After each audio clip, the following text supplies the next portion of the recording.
never been very good at thinking on my feet. This is actually why I did not do very well in early career interviews. I did not go to great universities. Basically, thinking on my feet has been an issue for me. I think it's related to some recall. I have the thing in my brain, but it takes me a while to kind of locate it.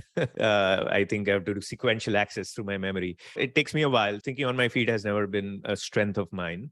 And so I had to work harder than most people on these real-time situations. At some point, I got so good at it that I would walk into these meetings knowing exactly what's going to happen, what they're going to say, what I'm going to say, and how I'm going to influence the audience. So therein lies the key, right? So what I do in these situations is I simulate. What do I understand about this CEO that I work with? What does he or she care about? What patterns do I understand about how their brain works? When I say this, what are they going to say? What is going to be the pushback? What is the mindset? What are the company goals? So I take all of this and I run a few simulations in my head.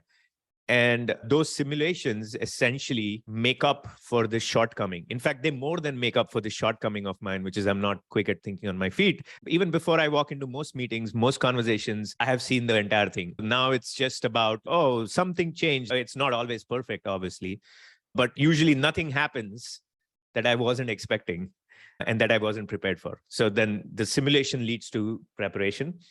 Second thing I'll say related to that, cognitive empathy is an extremely, extremely important skill. It can be learned. Now, in my case, I was kind of born with it. Plus, I think the way I was raised, I was a younger sibling. So I had to develop an understanding of what my older brother is thinking and what others are thinking. So both through my DNA and through my upbringing, I developed a very high degree of cognitive empathy. And then I continued working on it by just simply trying to understand human nature better.